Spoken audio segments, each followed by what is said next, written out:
right, everybody, welcome in. Happy Monday. The Justin Kinner Show presented by Frickers live here on Dayton's ESPN Radio 1410 Wing AM.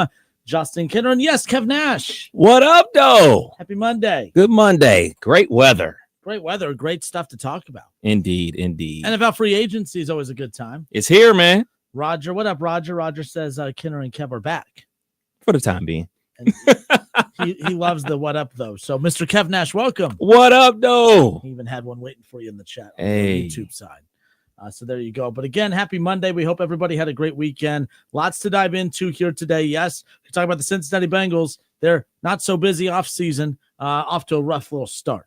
The Cleveland Browns, typical Browns off season. I think what happened over the weekend was good. I think. I don't think it's a bad thing, but I'm being told otherwise. I mean, apparently when you find a way to keep the best defensive player in football, apparently that's a bad thing from what I'm being told. When you guys get mad when your team doesn't spend money, but my team spends money, it's a bad thing. But that's a little bit for later. Your team made some noise. Mm-hmm. Your team made some noise. You have a receiver in DK Metcalf now. Congratulations. I like that. I like it a lot. I like it so much that I got excited and I was calling everybody I knew yesterday when the news broke about DK Metcalf. You know, I was a person that believed that you should have given up the first round pick to get a DK Metcalf because it was, you know, the guy that the Steelers were mocked in a lot of the drafts was Ohio State's own Emeka Egbuka. Love Emeka Egbuka.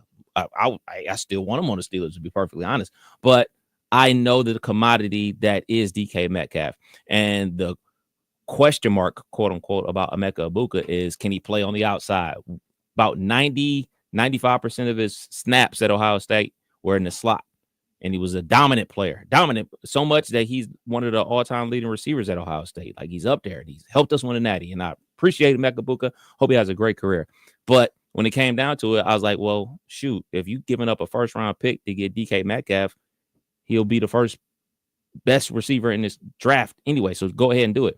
The fact that they were able to get DK Metcalf for a second-round pick and able to keep this first-round pick to maybe get a defensive tackle, to maybe get another wide receiver, to get a cornerback, whomever that may be, is awesome. So you got DK Metcalf for a second-round pick. Yeah, you had to pay him, but he's worth the money. So great pickup for the Pittsburgh Steelers. Not just DK Metcalf, but Kevin Nash's Pittsburgh Steelers also get Darius Slay. Yeah. It was kind of a cherry on top. It was a nice addition on top of the DK Metcalf news. When Darius Slay was originally released, when the Eagles had let that be known last week, the Eagles were kind of the team the Steelers were the team that everyone was pointing at, saying that was most likely going to be his destination. The Steelers know, okay, we have to get a quarterback, but we have to have some weapons for a quarterback to throw it to whenever we get that quarterback. But we also have two really good quarterbacks in our division, and Joe Burrow and Lamar Jackson. We kind of need people to continue to help load up the defensive side of the ball to help slow them down too. I don't know who they're going to get at quarterback. Your team. It's not going to be Sam Darnold. It will not be Justin Fields. Your options are kind of dwindling down a little bit.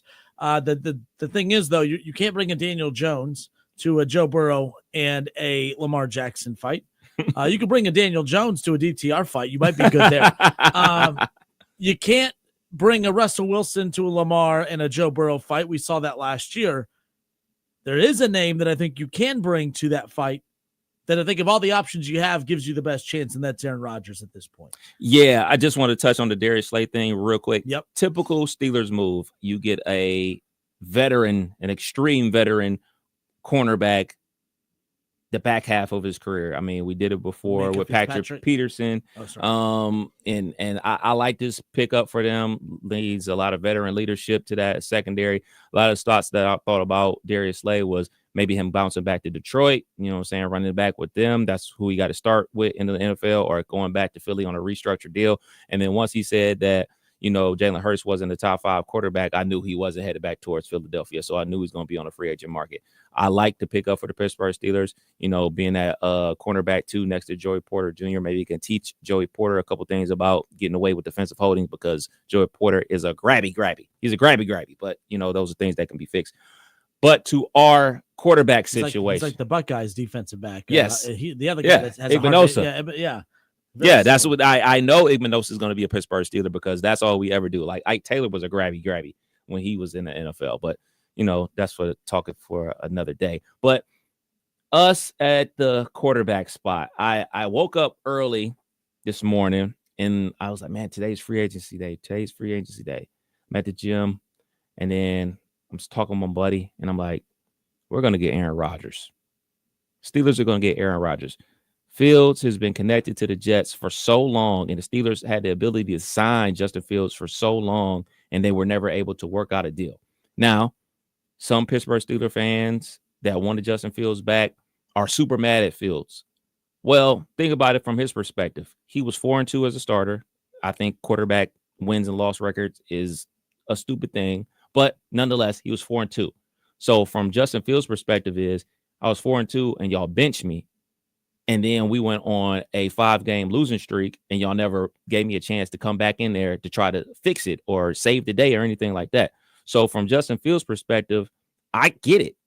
Like, hey, man, y'all kind of like turned y'all back on me after I was, held the fort down.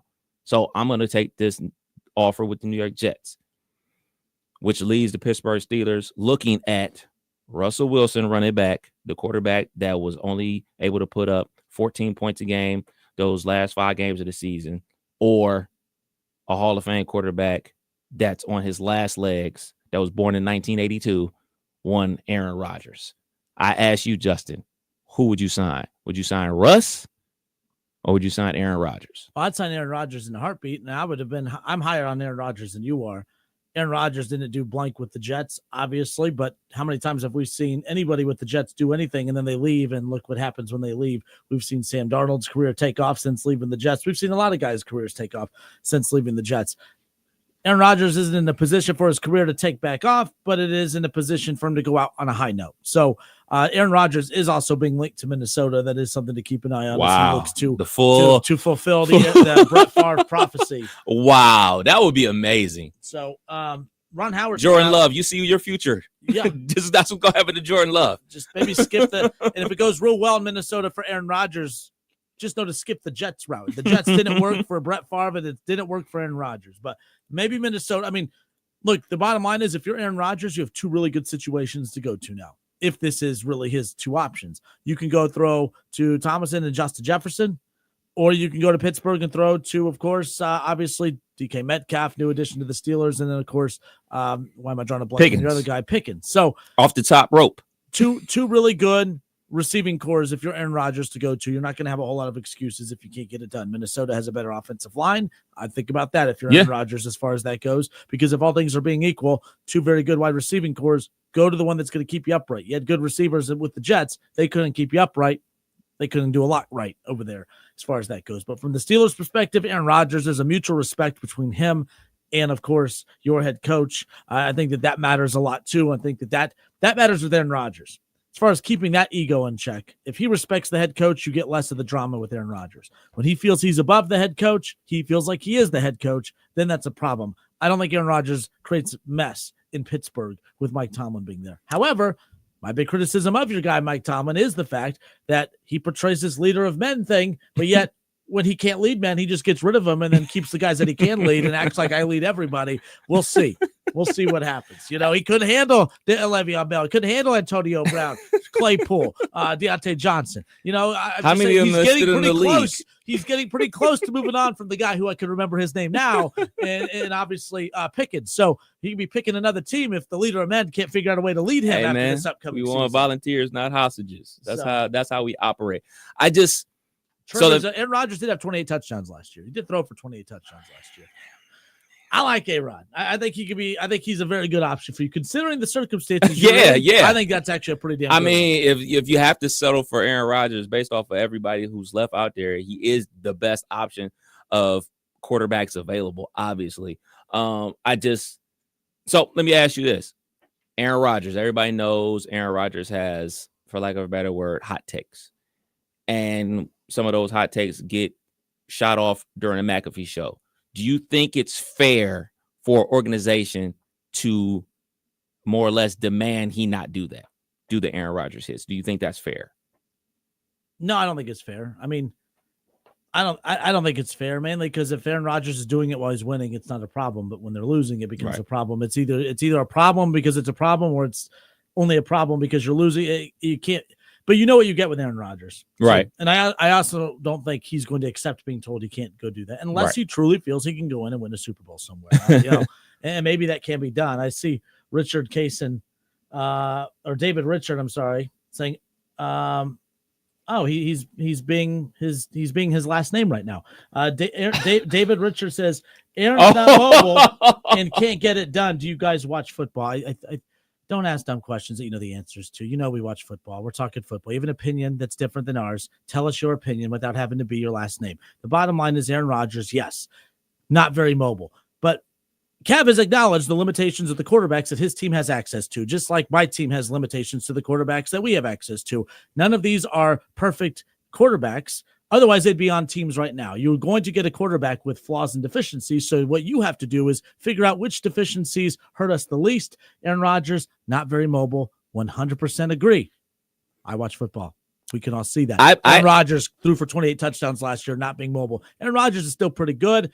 He's not an MVP quarterback. Completely get that. I think the guy could do pretty good with the DK Metcalf and, of course, the George Pickens. Yeah, I am more on the other side. I think Aaron Rodgers is cooked. I don't think Aaron Rodgers has anything left in the tank. But if I'm picking between Russ and Aaron Rodgers, I'm picking Aaron Rodgers because I saw the Russ thing, and you know, and that's the thing about it that I'll differ with you as well with Aaron Rodgers throwing 28 touchdowns last year. Yeah, they were selling me a bill of goods about Russ and how well he played his second season with the Denver Broncos, and I was waving the flag like, nah, this ain't it for me. I don't like it. I don't want it. Get it out of here. We did it anyway. We rolled the dice. The Bengals game and the Commanders game. That's it. Those are the only two games that I'm like, okay, well, maybe I'm wrong. And then there was this nice little 5-game stretch that we flamed out. And a lot of that was Russ turning the ball over. And I wasn't with it. So I'm not like a real big stats guy. Like stats tell part of the story as well as your eyeballs. I think Aaron Rodgers is cooked, but you really have no options. There's literally no options out there between Aaron Rodgers and Russ. I definitely don't work Kirk Cousins. I don't want that problem in my life. So you're left with the Aaron Rodgers. So yeah, I do watch a ton of football, probably way too much football, to be perfectly honest. But I mean, if this is what it has to be, this is what it has to be. I mean, a motivated Aaron Rodgers, like I'm going to basically sell myself all the stuff that the Jets fans were selling themselves, 2 years ago to get me pumped up heading into the season. If Aaron Rodgers is the quarterback of my beloved Pittsburgh Steelers. Yeah, and he's going to have the weapons to get it done to where he'll have no one to blame but himself at the end. You have a Hall of Fame head coach, played for one of the best organizations in football. You have a very, very good defense. You have a run game. You have two very good wide receivers.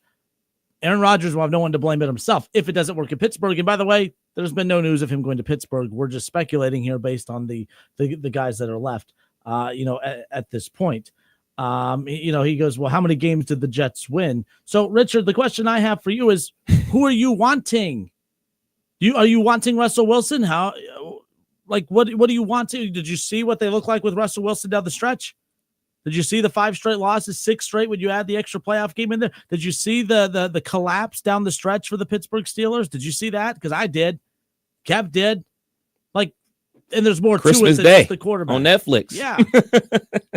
Again, come in, say you don't want Aaron Rodgers, that's fine. But, I'm going to meet you at your level as far as that. Ryan Strong, how are you? It's been a while, guys. Bengals doing Bengals things. By the way, they ain't doing a damn thing. I did want to touch on the Aaron Rodgers and him doing the McAfee show. I think it is disingenuous, and I think it's un-American to tell an employee they can't do something on their time off. I think that is the most wicked thing you could tell somebody, that you can't go do a side hustle.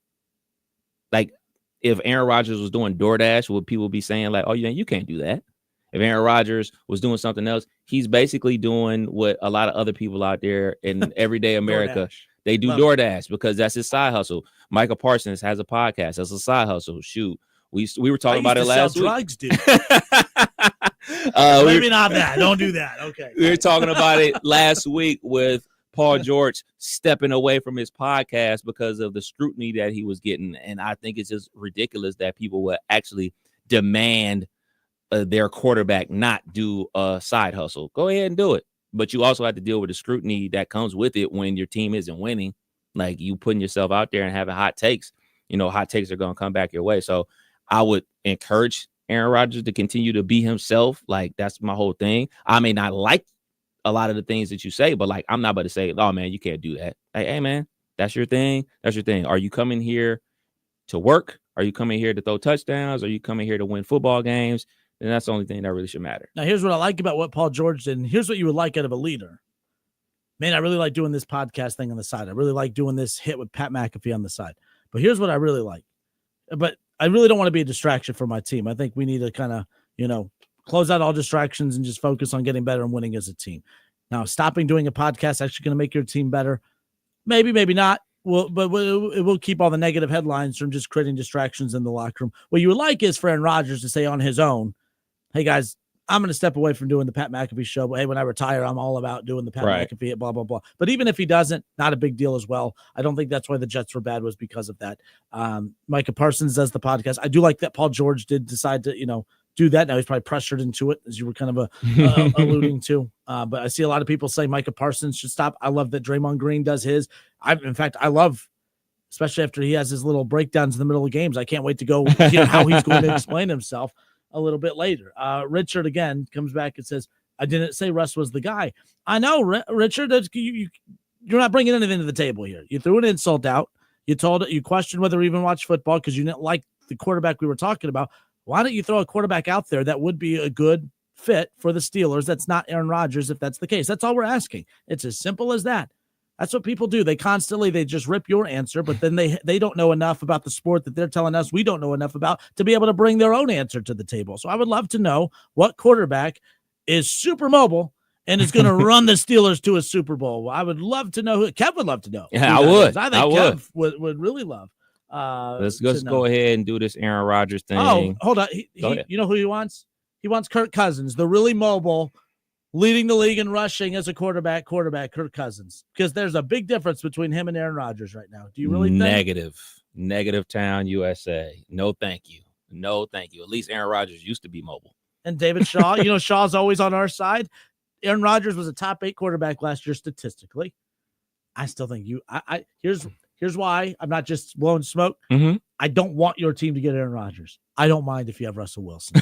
In fact, I would love if you get Russell Wilson because I keep hearing Cleveland might get Russell Wilson, and I don't want my team to get Russell Wilson. There's no way that Cleveland brings in Russell Wilson.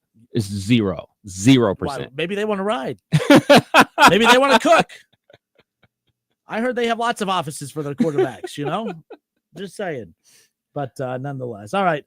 Justin Kenner, Kev Nash, 1410 ESPN Radio. The Justin Kenner Show presented by Frickers right here on 1410 Wing AM.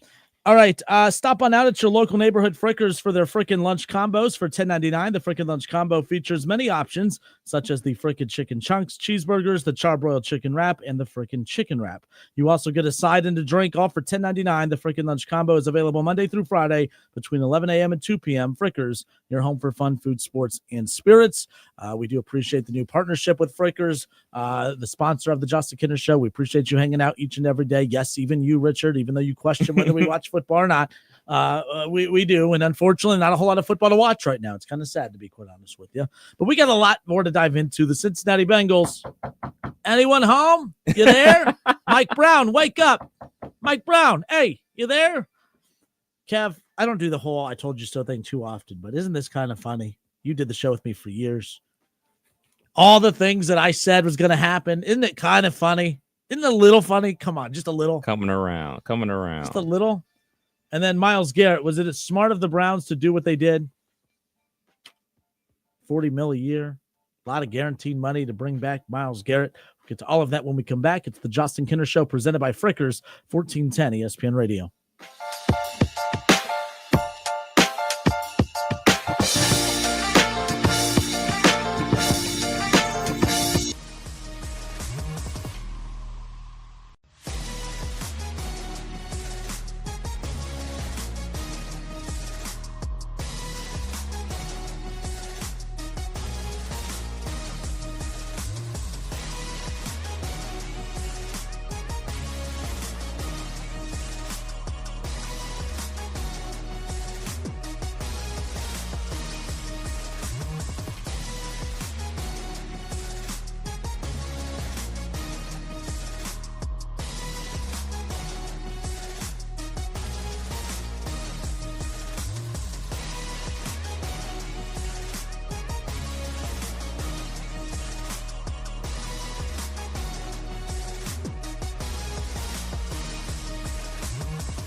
hot takes? No, I'm not going to apologize to Ryan Day. Everything we said about Ryan Day up into the playoffs was true. Not bad. Come on, Kenner. You can do better than that. To be fair, of all the elite quarterbacks in the NFL, Joe Burrow is the least accomplished. Getting better. 1,000,000%. I 1,000,000% believe that the Dayton Flyers are afraid of the Wright State Raiders. That's why they come up with every excuse in the book not to play them. There it is. The hottest take of them all. It's the Justin Kenner Show, presented by Frickers, live on 1410 ESPN Radio. All right, we welcome you back. Justin Kenner with you here, 1410 ESPN Radio, the Justin Kenner Show presented by Frickers. Justin Kenner, Kev Nash back with you here on a Monday as well. By the way, it's tax season, and I saw that my guy once again, Kev Nash, beat me to it. He went and saw our guy Michael Maxwell with Arrowhead Tax Service. So you filed your taxes early. Or no, I'm sorry, on time. Actually, late for me. And normally I go on President's Day. Get in there nice and early on President's Day, get everything situated, but had to go over the weekend. Shouts out to Michael Maxwell and the entire team over there, Arrowhead Tax Service. Get them a call. They got the free estimates going on right now, 937-543-5770. And plus, if you're a new client, you get 10% off Arrowhead Tax Service. Yeah, Michael's been taking care of my taxes, Kev's taxes, and Keith Byers' taxes, anyone at the station. Really like Michael Maxwell, does a great job. He's been taking care of us at the station for years. He wants to take care of you as well. Any new client, as Kev just mentioned, 10% off. Give Michael Maxwell, Arrowhead Tax Service, a call today, 937-543-5770. He's located in New Carlisle on 113 West Jefferson Street as well. I mean, a lot of cool stuff, too. You could send it. You don't even have to, actually physically go there. You could send all the stuff to him. Taxes to go at. Yep. He'll call you and take care and let you know when it's ready. So pretty neat. He'll tell you how much you owe. When are you going to get? I don't know. So the wife and I, she's on me. Oh, she's on you about it. Oh, I thought you were about to blame her. She's on me. Well, we're filing together this year. So now that it impacts, in the past, she didn't care. Yeah. But now that I don't know anything, now she all of a sudden, now she's on me. But she's right. I don't know why I don't know why. It's money. I'm getting money. Why is it taking me so long to go in? But I need to go. Kev beat me to it again. I thought this was You don't say. Yeah. Michael Maxwell, Arrowhead Tax Service. If you haven't got your taxes filed, I mean, a lot of people out there too, you don't even have a tax every year. You probably wait to the last minute like me. Do not wait to the last minute. And also, don't do your taxes yourself. Don't do that to yourself. Don't stress yourself out doing that.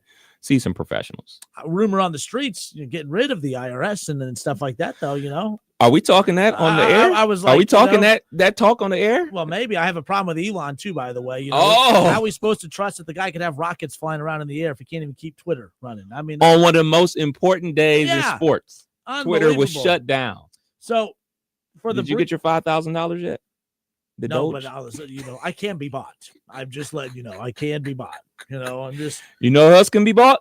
Myles Garrett. Oh, look at that! That is what we call a very good transition into a sports topic. Nice job.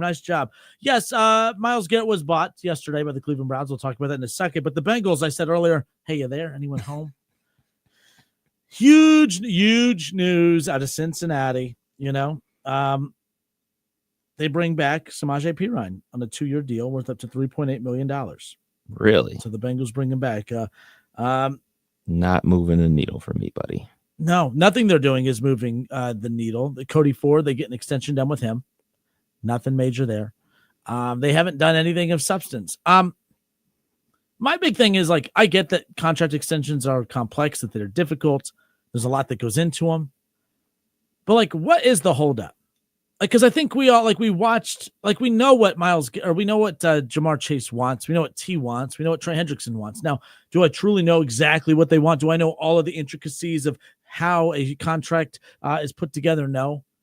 But, not every contract is the same, but there's not a whole lot of variant contracts out there. They're all pretty similar. Some I's are dotted a little differently. Some T's might have a little bit more angle on the cross. I don't know. But, what is it that T is asking for that the Bengals just at what point in the negotiation is the holdup, I guess? Jamar Chase, the same thing. Because we all know what Jamar Chase wants. We all know what he wants. So it's at what point in the negotiation are they all right, yep, we're good here. Okay, yep, good sign here. Oh, this is where we have a problem. What is that? What is it? It's the guaranteed money. It's got to be the guaranteed money. It's just ridiculous, man. It's got to be the guaranteed money. It has to be. It's always what it is. I can't think of any other reason why they wouldn't be able to get it done. I mean, we had the cap guys on before talking about, money and escrow and stuff like that, way out of my brain waves of understanding. But it all comes back to the guaranteed dollars. Like when you have other players out there at their same position getting X amount of guaranteed dollars, hey, if I am equal or better than that player, I need more guaranteed dollars. So I'm sure that T. Higgins is looking at the DK Metcalf contract like, all right, well, that's the kind of like I'm in that range, so I'm going to need that range of money. And the Bengals are in a bad spot when their best two offensive weapons are up at the same time. Like it's a tricky spot to be in. And I would like to agree with you because that's what I thought too. I would like to agree with you that it's guaranteed money. But here's what would piss me off as a Bengals fan. If they get the deal done tomorrow, today, next week, next month, if it truly was guaranteed money, that means you've had it this whole time and you've just been not wanting to give it to you. Like, to me, if it was truly the guaranteed money aspect of it because they don't have it, then they would never get a deal done, technically. Right? Like, that's the thing. Like, at some point, unless they just come off some of the guaranteed money, but like, it seems like these players are in a pact, and I don't blame them one bit. We're not giving the Bengals a break at all. They haven't given us a break at all. They haven't given us anything. We're not budging.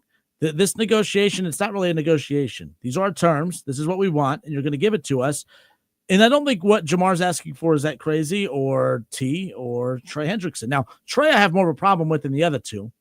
Trey agreed to a contract extension 2 years ago, and it was not a low ball offer. It's what he agreed to. He signed it. Mm-hmm. And then a year later, panicked, freaked out, threw a temper tantrum before the season. And now is kind of basically about to do it again. You signed that contract. You agreed to it. Even after overperforming your original contract with the Bengals, you signed the extension. He's the one I have a problem with more than T and Jamar. I don't have a problem with T and Jamar. They need to get paid. And whether it's in Cincinnati or elsewhere, they need to get paid. I don't understand it. The Bengals have cost themselves so much. If you would have taken care of T. Higgins 2 years ago when you had the chance, you're paying him 22, 23 a year. Now you got to pay him probably 30, 35 in that range. Jamar Chase, you could have had him at that 28 to 30 range. Now you got to pay him at least 40. 42. Trey Hendrickson, you could have had it about that 14, 15. Now you're going to have to pay about 30. Like, they have cost themselves an insane amount of money. It's very Dallas Cowboys-esque. Yes, but the difference they don't between have the money to, yes, exactly.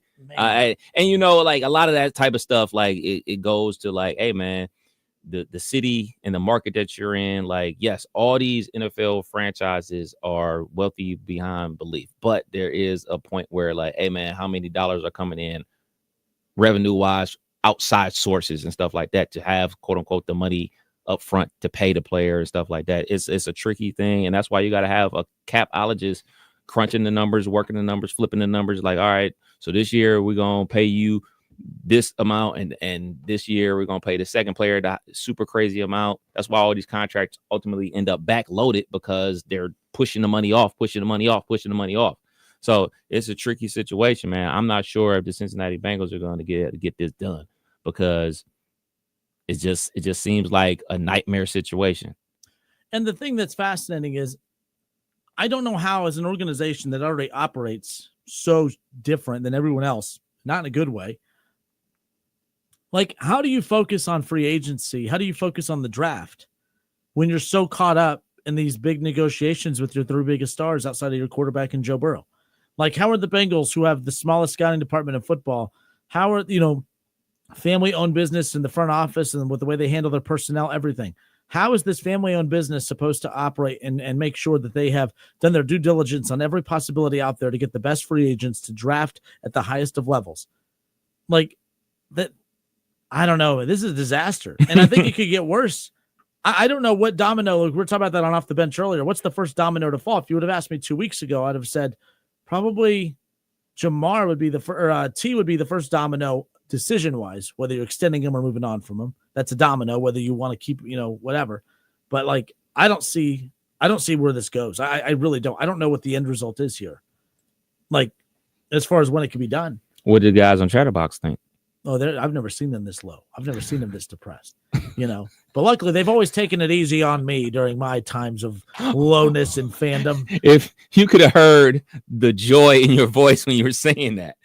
I love those guys. I love working with them. Don't get me wrong, but I'm enjoying it because they are the three cockiest Bengals fans I think I've ever met that think that the Bengals could do no wrong and that we've spent we've spent months about all the wrong that they can actually do. The wrong that I told you guys was going to happen when we got to this point. They've actually messed it up more than I thought because not only have they handled it wrong, they thought they could handle it right, knowing they couldn't handle it right. That's the problem I had. I never once thought that they were actually going to be the organization that could do what the Eagles do. So we've done this conversation before. You're a Guardians fan, I'm a Reds fan, but from a Reds fan perspective, we would love if the Reds operated like the Dodgers. You want a player, you get him. Right. You like the player you have, you keep him. That would be great. But we know that the Reds can't operate that way. So the next thing I do is I say, well, what team in baseball has similar roadblocks that we do? And which team is that? That's the team I want the Reds to replicate. That would be the Tampa Bay Rays. Small market team, don't have very rich owners. They don't spend a ton of money, but when they do, they go, the timing has to be right. Very similar to the Reds. The Rays, very good contractually and smart with contracts. They do a very good job developing in their farm system, one of the top systems every year. That's what I want the Reds to replicate. Well, no, I want them to be like the Dodgers. I get that, but that's not realistic. So the Bengals, who is that team that you want them to replicate that is realistic for them? You would love for them to be the Eagles, but they'll never be the Eagles. They physically can't be the Eagles. They structurally cannot be the Eagles. They financially cannot be the Eagles. The Eagles operate on an island and I don't even want to say all by themselves. You guys aren't going to like the next part of this. There is a team that I like that does exactly what the Eagles does, except the winning in the championships and all that stuff. The Browns front office operates like Philadelphia's. I know that sounds like a joke. You could laugh all you want, but the bottom line is every time the Eagles add a player, everyone says, how do they do that? The cap isn't real. The Eagles make people feel like the cap isn't real. The Browns do the same thing. There's a lot of teams. The Rams do the same thing. There is less than a handful of organizations in football, except those teams actually win Super Bowls when they do it. That's what's so frustrating. The Eagles or the Bengals will never operate that way, Kev. So this idea that they were going to pay Joe Burrow top dollar and Jamar Chase and T. Higgins and Trey Hendrickson, guys, it can't be done in Cincinnati. It just can't. You have to draft well. You have to develop well. And unfortunately for them in 20, they drafted well. You got Joe Burrow, you got T. Higgins, you got Logan Wilson, and then you get Jamar Chase the next year. You got Joseph Osai. You got some very good complementary pieces. But then it stopped. Look at this last draft. The first round, you took an offensive lineman that looks to have a high ceiling, that still missed some games, just like the red flags that circled him throughout his career, limited starts due to injury. Your tight end in Eric All, you went all out to get him, but you ignored the red flags. You should not have ignored those red flags because he missed a lot of time at Iowa because he was banged up and injured all the time. Guess what? Season-ending injury, going to miss all of next season as well. You ignored the red flags with with Burton. I'm sorry, Burton, who had character issues. But don't worry, we're the Bengals. Our ego, we could do it.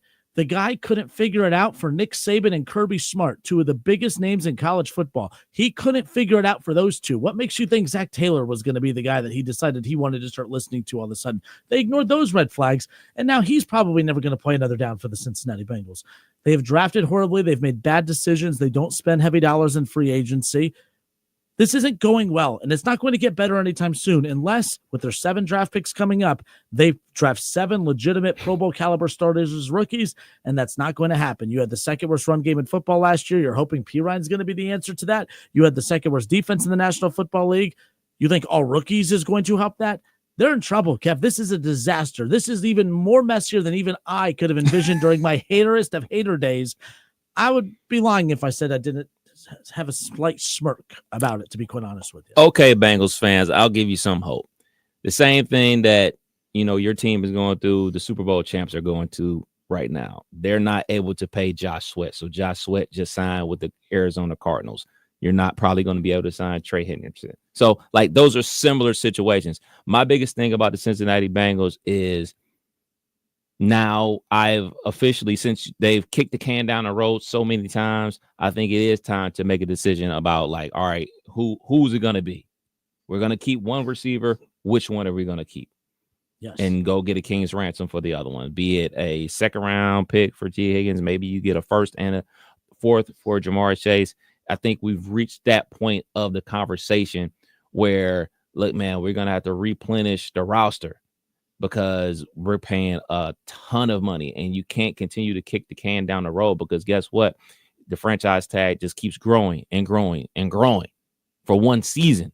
Where, hey, man, if, like we talked about before, if you would have locked him up with a contract, you'd have been paying him like $23 million. You basically wouldn't be getting like, what Terry McLaurin type of money that he's getting right now. And then he will be up locked in on the contract. Go ahead, take care of Jamar Chase. But like, that's the thing about it, man. That's why I always talk about like having foresight and handling things up front, handling them when you can, because I think that everybody saw this coming, that this offense was going to be dynamic. At least the passing offense was. I mean, you got a top-level quarterback, two top-level wide receivers. You got to pay somebody eventually. And I think Cincinnati Bengals fans will be more content with the way things are going if they would have beat the Rams in the Super Bowl. I think they would have been like, something to show for. Yeah, like, oh, well, they had to blow it up because they couldn't pay for it. At least we got the Super Bowl trophy, but you didn't get the Super Bowl trophy. So now you're sitting here waiting and waiting. And also, you're seeing, the Pittsburgh Steelers make moves to fix an issue that they had. Like, hey, man, they didn't have anybody to throw the ball to. Oh, go get the best available wide receiver out there, DK Metcalf. Granted, we still don't know who's going to be throwing them the football, but, like, that's something to worry about.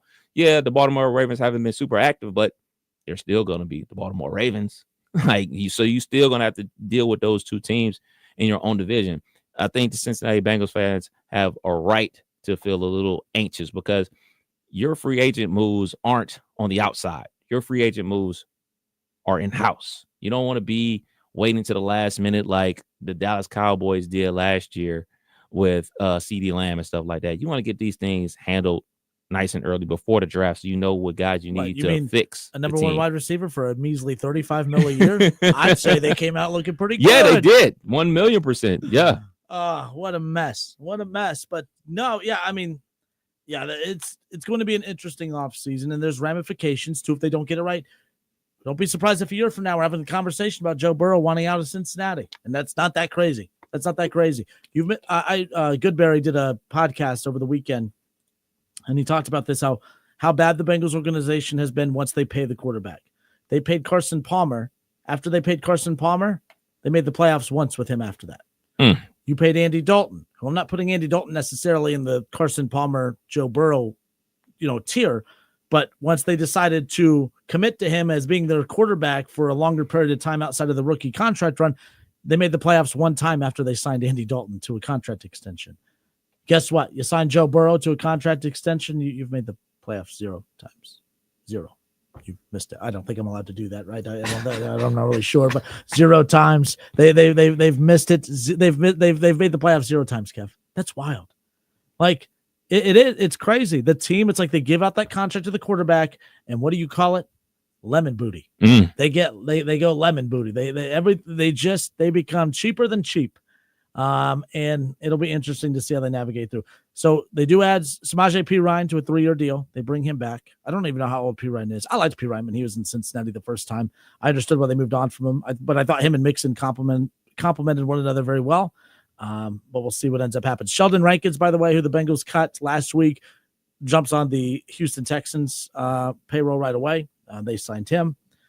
So it'll be interesting. By the way, with Hubbard retiring last week, that was the last remaining defender from that Super Bowl team a few years ago. Really? However, Mike Hilton, have they cut him yet? Released him? I haven't seen anything. Wasn't he on that Super Bowl defense? I thought so. That's what I thought as well. When I heard people say that, I was like, I thought Mike Hilton was on that Super Bowl defense as well. But it sounds like they may not be bringing Mike Hilton back either. He kind of put a tweet out last week, that kind of subliminal one, basically saying goodbye and all this stuff. So, all right. Yeah.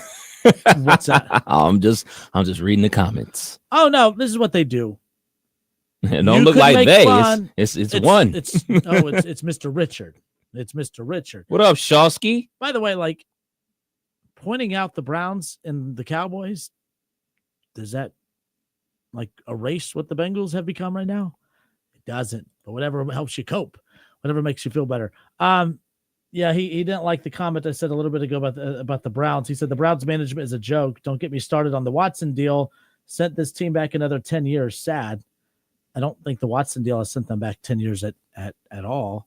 I mean, they continue to spend. They got to do well in the draft. Cleveland picking second for a reason. This isn't a Bengals versus the Browns. Browns are better than the Bengals, but I will take a front office that spends money. I will take an ownership group that spends money. I will take that any day of the week over an ownership group that got lucky and rewarded for winning 2 games in the season and got Joe Burrow at quarterback. I will take the Browns ownership any day over the Brown family, just to clarify. I saw that yesterday, by the way, with the Myles Garrett thing, Kev. The Browns get Myles Garrett, and the Browns, that's what they do. They just slap money on their problems. Bengals fans, Maya Ju, saying that. That's what they do. They just slap money on their problem. Any team that's bad, that tries to get better, pays for players to come in to help them get better. What is wrong with that? So the Steelers, are they throwing typical Steelers, joke of a franchise? Can you believe they slapped some money on their wide receiver problem? What a bunch of bums. What a bunch of bums. You guys are bums that said that yesterday. What are we doing? The Browns are not wrong for bringing Myles Garrett back, or are they? That's what we're going to discuss when we come back, because I'm curious Kev Nash's thoughts on that. Did the Browns make a mistake by bringing Myles Garrett back? We'll discuss all of that when we come back. More again, Justin Kinner, Kev Nash. It's the Justin Kinner Show, presented by Frickers, right here on 1410 ESPN Radio. By the way, who's cutting down the nets this year? Get in on all of the tournament action at ESPN Bet Sportsbook. Go from tracking the latest upsets to placing bets in just a few taps. All tournament long, new customers can get $100 in bonus bets when you make your first $10 wager. Download the ESPN Bet Sportsbook app and sign up with promo code Radio100 to get started today. Must be 21 and older. Gambling problem? Call 1-800-GAMBLER. Terms and conditions apply. See app for details. Excited for Sunday. We're going to be at Hollywood Gaming Selection Sunday Show. Yes, sir. Kev, it's a week of dusting off the headsets. It's good to be Radio Man again. So, but we'll be right back. More of the Justin Kinner Show presented by Frickers next.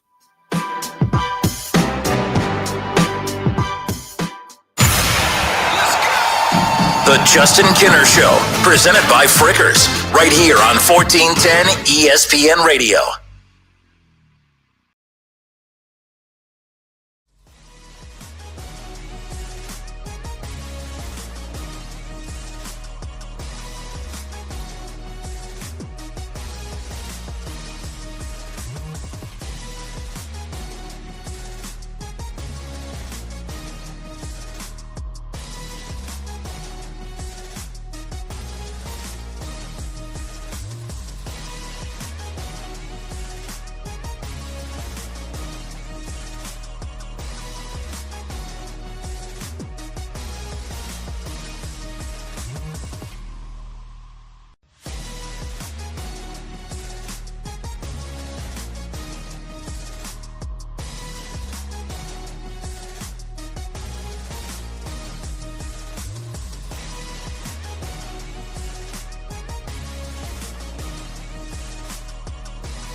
CBB.com. The Justin Kinner Show, presented by Frickers, right here on 1410 ESPN Radio.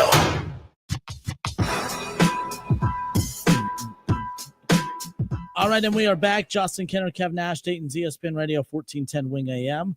The Justin Kinner Show, presented by Frickers. Frickers, your home for fun, food, sports, and spirits. Mr. Richard is just coming at me letting him have it. Firing them off. Oh, he thinks he's funny. He's a Kinner. When was the last time the Browns quarterback threw for 30 touchdowns? Why do Bengals fans do this? No, like, I don't mind you making fun of my team. I'm not a crybaby like that. The Bengal bros are on fire today. Like, I'm not hating by pointing out that your team is failing right now because that's what's happening. And me saying that your team is failing is not saying that my team is better. I'm just saying that your team is failing. And you can make fun of my organization for not having a quarterback. But I do know that my organization has been a quarterback away quite often. Your team gets quarterbacks and doesn't do anything with them. I think that's more pathetic. I think that's more sad. Could you imagine what the Browns would have done with the Joe Burrow? Can you imagine what a Joe Burrow would have done on a team like the Browns that has ownership, that is willing to spend whatever? You could say what you want about the bad decision to bring Deshaun Watson in, but you want to know what? Deshaun Watson, when he was brought to Cleveland, you know what ownership did? What do you need? What receiver do you need? What tight end do you need? You need an offensive line. You need a run game. You need a defense.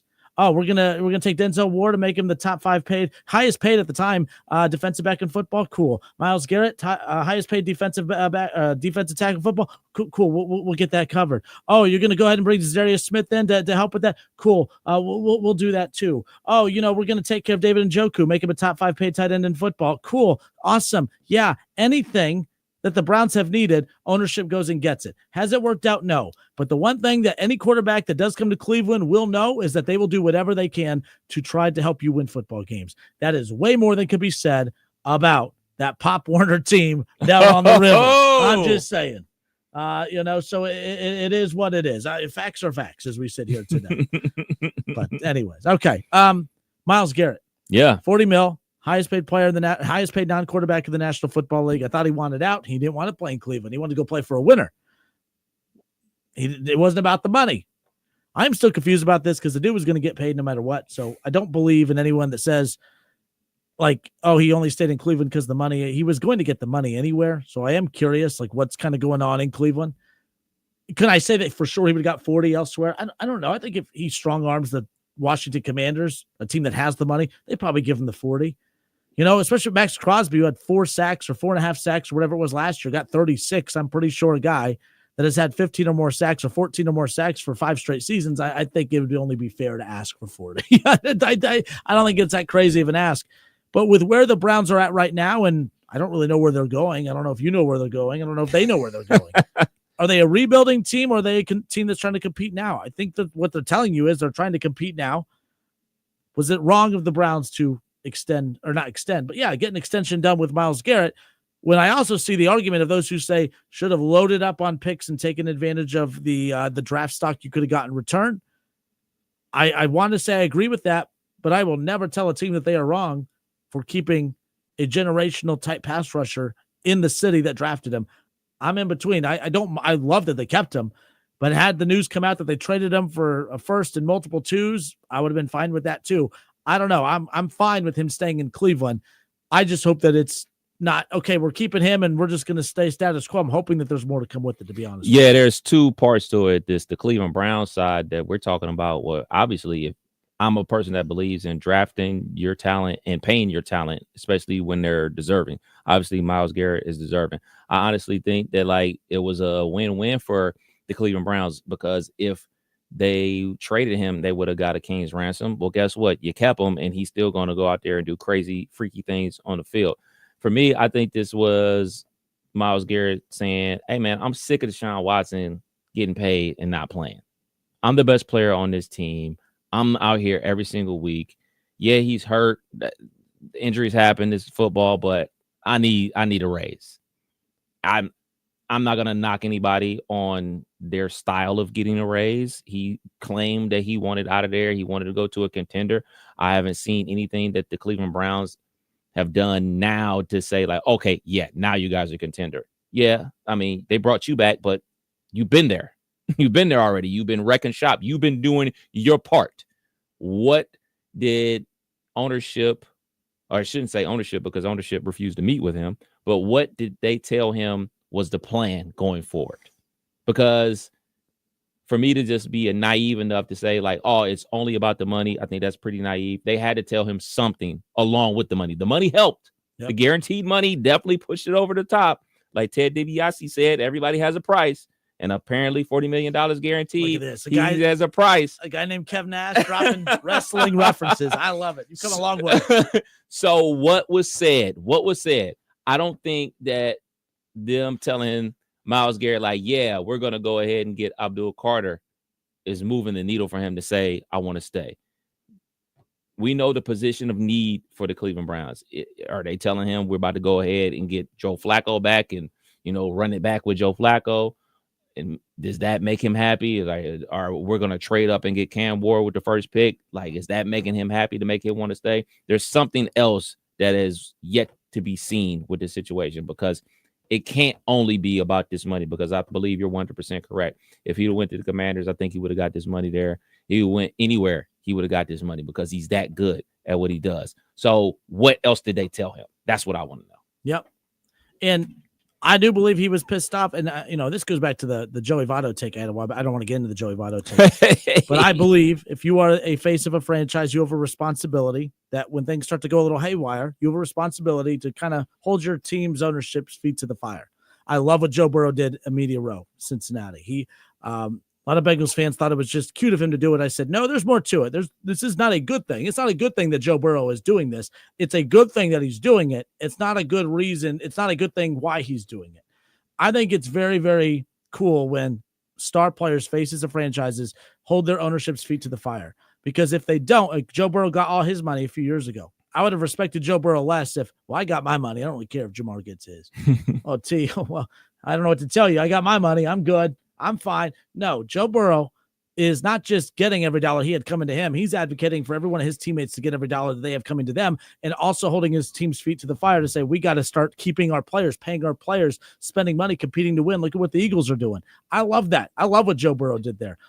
People say, well, I bet you're going to turn on Myles Garrett. No, I loved what Myles Garrett did. Myles Garrett's not wrong.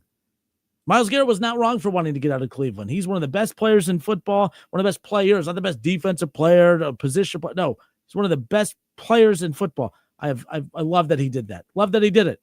And if the Browns end up doing something big because of that, that's because of Myles Garrett. That's because of Myles Garrett. If the Bengals decide to ever change their ways, that's going to be because of Joe Burrow. Star players, faces of franchises, have a responsibility to hold their team's feet to the fire. I love what Myles Garrett did. I don't view it as, I don't think it was all a show. I think some of it was a little bit of leverage points, yes, but Myles Garrett didn't have to do all that to have the leverage. He didn't. He just didn't have leverage. If the Browns would have cut him, it would have been $40 million against the cap. That was never going to happen. They were never going to cut him. Not this season. Not with the dead cap stuff with Deshaun Watson. There's a reason that they also, by the way, restructured Deshaun Watson's contract. They restructured that, so they freed up a lot more money to spend there. They rolled up the first year of Myles Garrett's contract, so they freed up money doing that. They could do it with Denzel Ward. They're going to do it with David Njoku. They're going to do it across the board. They will free up money. That's why every year people make fun of the Browns cap situation because it's in the negative. And then by the time you get a week, 2 weeks into free agency, all of a sudden they've opened up 30, 40 mil. They have nothing to show for it, but there's something. They have to do something. It's probably drafting a rookie and then putting on. They're in on Brandon Ayuk. I don't know if I want Brandon Ayuk, but that's an aggressive move. I don't know if you're going all in to get Brandon Ayuk after getting Myles Garrett yesterday and throwing a rookie quarterback in there. Like there's something happening. I'm just not sure what it is. Yeah. My question for you is, so how does outside of what he does on the field, obviously, how does you view this as him holding their feet to the fire? Oh, as far as what? When Myles Garrett? Yes. Oh, and he demanded to get out of there because he was tired. Like, I think he was letting him off the hook by continuously talking about how much he loves it in Cleveland. He loves it here. Okay. And like when the ownership hears that you're a star player, they love it here. Oh, well, then we must be doing something right. I don't think anyone thinks that the Browns are doing something right when your star player wants to get the hell out of there. Now, no one thinks the Browns are doing it right even before. But the point is, the opinion that matters the most in that building is the face of your franchise, and that's Myles Garrett. Who's the face of the Steelers right now? Is it TJ Watt? Who is player-wise? Yeah. TJ Watt. Yeah. And I think the face of the franchise for Cleveland is Myles Garrett. Yeah. But I'm here to tell you, TJ Watt being the face of your franchise is a problem. Myles Garrett being the face of the Browns is a problem. That's not a shot at your Steelers. Yeah. The face of your franchise should be your quarterback. And these are two teams who are desperately looking for a quarterback right now. So we'll see. Who's the face of the Eagles then? Damn, I'd say Saquon. Should be Jalen. I think it could be Jalen. Could it be Jalen? It's a hell of a face, dude. He good for him. It's Saquon. I think it's Saquon. I think it's Saquon. Face after one season. Yeah. Like I don't see like you add him and Stir and Super Bowl.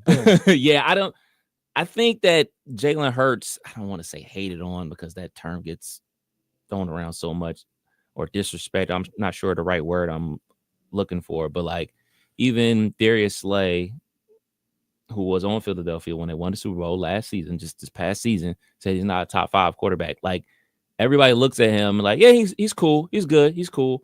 But like, they don't ever give him the props. Like we talked about it a ton, like the Super Bowl that they lost to Kansas City, he outplayed Patrick Mahomes. Oh, God, yeah. He would have been the MVP. He would have been an MVP. He was the MVP of this one. It just seems like people don't want to anoint him or give him his props on how good he's been in the NFL because I don't know, for whatever reason.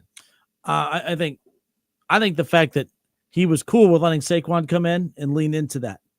Now, I don't think every quarterback can let a Saquon come in and let them be the face of the franchise or the face of the success on the field. I went like Jalen Hurts, like I think he had like 6 games throwing about 200 or less, like 204, under 200. Mm-hmm. Efficient completion percentage was fine, but it was all about Saquon in the run game. Who cares? 13 to 16, 174 yards, a touchdown, and you winning 42-7. Sign me up for that. Yeah. But we've also seen Jalen Hurts throw it around. Exactly. So it's not like I don't think he's not capable of it. Now, can you be a dynasty with him being the centerpiece of it? That we don't know. We about to find out. I've seen Jared Goff lead teams to a ton of wins, lead teams to a Super Bowl. Not being good enough to get it done. Jalen Hurts is good enough to get it. He was good enough to get it done both times, even the one he lost. Yeah. Jared Goff has not been good enough in the biggest games of the biggest moments. Sam Darnold last year. There's a lot of quarterbacks who you could say, well, Sam Darnold last year went 14-2. Yeah, but he lost the 2 biggest games of the season when the pressure cooker got out of there. Mm-hmm. Jalen Hurts doesn't play bad when the pressure's up. That's what I like about Jalen Hurts. That's the difference. Joe Burrow, he plays better when the lights get brighter. That's how you know he's for real. Like, you know what I mean? Like, those are the tangibles you look for in some of these quarterbacks. Some shrink, some get bigger. There you go. But either way, I'll take them. Chad Kitzer. Philly, y'all want to trade him to us? Says the Brownies going to draft Sanders. Myles just wanted to meet Prime. That's why he stayed. He just wanted to, probably because Andrew Berry said, listen, we know you like Prime. I'm telling you, the timeline is, I'm laying it out for you. I've laid it out before. They're going to draft Shador. They will win 8-9 games. They'll be game under 500 or game over 500, whatever you want to. Stefanski, thank you. It's been fun. 2-time coach of the year. Once you got multiple playoffs with us, we got a playoff win. First playoff win since returning to Cleveland because of you. But it's prime time. Deion Sanders will be the Browns. If Shador's in Cleveland, prime time is the next head coach of the Browns after Stefanski after this upcoming season. Oh, boy. So in 2026, Deion Sanders will be the head coach of the Cleveland Browns if they draft Shador. He said he'll only coach if he gets to coach his sons. And you mean to tell me that with these crazy ass owners that the Browns have, that they won't look at prime time and pay him everything he's worth? Like, I don't know. Not saying that's a smart thing. I'm not saying it's a good thing. I'm not even saying it's good for Deion. But that guy's ego, if there's a guy out there that thinks he can come to Cleveland and win in Cleveland, it's Deion. It's True. Deion. True. Like, let's just be real. Who's going to be the bridge quarterback? Kirk Cousins or Wacko Flacco? I know who you want. I know who you want. I'm fine with either of those two. Really? I thought you were going to say Russ. I prefer. He's not going to get Russ. Yeah, the bridge. So that's why I thought you were going to say Flacco or Russ. Flacco, because we've seen it, but he turns the ball over a ton. Kirk Cousins, if there's anything left. Again, by the way, because any of these quarterbacks, people will chime in. Oh, he stinks. These quarterbacks are available for a reason. Right. That's the crazy thing. You're correct. The tallest short person. Yeah, when quarterbacks hit true free agency, that's not a good thing. Yep. It's not a good thing. Sam Darnold, like, good for Seattle, but the guy threw for 4,500 yards, almost 40 touchdowns, and the team just let him go. So Yes. good for you. But like if I'm looking for a brand new, or not brand new, if I'm looking for a used vehicle and I see this beautiful ass car and they're only $5,000 insured. Well, hold on. There's not that many miles on it. There's no peeling of the paint. This is a great car. Cool. Sign me up. Wait, hold up. You might want to ask a few more questions. Yeah. You might want to get that all, that report. That you might want to look a little bit more Car into this facts. vehicle. I'm just saying. That's why I'm laughing at Seattle. I see Seattle fans losing their minds over getting him today, and I'm like, They're happy? he had a fantastic season, but there's a reason that they just let him go. There's a reason that as much as we were bashing Aaron Rodgers earlier, there's a reason that the Vikings would almost look at Aaron Rodgers as an upgrade over a guy that threw for over 4,500 yards last year, 4,300 yards last year. I don't know. That's crazy stuff. But no, so to answer your question, Flacco, there's familiarity there. He balled out in Stefanski's offense, so but there's also familiarity with Cousins going back to the Vikings time. I like either of those two. If the Browns get Flacco or Cousins and draft Shador, that to me is the perfect, considering the circumstances. Okay? And that's the thing. That's a great point. There's circumstances. Yeah. Like, of course, hey, man, trade for Joe Burrow, dude. Yeah, exactly. Yeah. Those aren't on the table. You have to work with what's available. I don't want Joe Burrow either, by the way. I mean, like, I want one of the guys with MVPs or Super Bowl championships or something. Not. I'm just waiting. I haven't been on Twitter this much in quite a while. Just waiting to see what's going on. Who went where and when are we going to sign Aaron Rodgers? I mean, I know it's going to happen because as much as I bash Russ, he came to the Steelers and I had to root for Russ. As much as I banged on Aaron Rodgers, not only banged on him this year with the Jets, I banged on Aaron Rodgers the year that his last year with the Green Bay Packers. Yep. And I was like, man, he's cooked. He's done. And of course, he's going to have to come to my team and I'm going to have to put on a smile and root for him because that's the way sports goes. Every time. But yeah, so that's a good question. So for me, the perfect offseason for Cleveland, considering the circumstances, Kirk Cousins or Joe Flacco, draft Shador or Cam.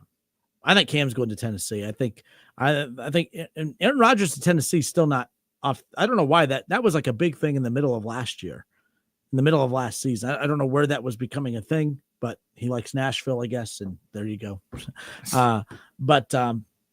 Yeah, I could see Shador going to Cleveland. And then with Flacco or whatever. I think that's the play. Flacco or, and I don't know why I'm out on Jameis. I don't want Jameis back. I don't know. More and more came out. Trying to be delivered from pick sixes. There was, He's trying to be delivered from pick sixes. He draws a great pick six play, But either way is what it is. So, all right, Justin Kinner, Kev Nash, 1410 ESPN Radio. Coming up next, Reds baseball, our spring training action. Hunter Green named the opening day starter for the Cincinnati Reds. No surprise there. The Reds did announce their rotation. Not a big surprise here either, but Hunter Green, Nick Lodolo, Nick Martinez, and then, of course, the guy that they went and traded for with Jonathan India for, Brady Singer. So the Reds rotation is Hunter Green, Nick Lodolo, Nick Martinez, Brady Singer, but that fifth is still undecided. Could be Graham Ashcraft. Now, I'm a big Andrew Abbott guy. He's battling some injuries. I still think Rhett Lauder should get that fifth spot over Graham Ashcraft. I don't know why we're trying to force the Graham Ashcraft thing to happen, but Rhett Lauder's on a limited throwing program as well, as he's battling some injuries or coming off of an injury over the offseason. So we'll see what happens. Spring training continues. Only 2 more weeks left. Opening day just a few weeks, 2 weeks from Thursday. 2 weeks from Thursday, which is pretty cool because we have our Selection Sunday show this Sunday, obviously. The first day of the NCAA tournament will be at the Frickers in Centerville. This show, Kev and I will be live at the Frickers in Centerville on the first day of the NCAA tournament. And then a week after that, we'll be in Cincinnati on opening day. And I'll be there all day. I'll be drunk by the end of the day, but I'll be professional in the morning doing the show. Well, it's cold. It's always that tough thing. You got to I have to bundle up because it's freezing, 20 degrees, 30 in the morning. What's bundling up for you? Because when I went down there, this is bundled you up. had a hoodie on, and I had a bubble cap coat. So is what it is. All right, guys. Reds baseball coming up next. The Justin Kinner Show presented by Frickers. Make sure you stop on out at one of your local neighborhood Frickers for their frickin' lunch combos for $10.99. The frickin' lunch combo features many options such as frickin' chicken chunks, cheeseburgers, the charbroiled chicken wrap, and the frickin' chicken wrap. You also get a side and a drink, all for $10.99. The frickin' lunch combo is available Monday through Friday between 11 a.m. and 2 p.m. Frickers, your home for fun, food, sports, and spirits. The frickin' lunch combo, $10.99 Monday through Friday, 11 to 2. Stop on out. Reds baseball, spring training action coming up next.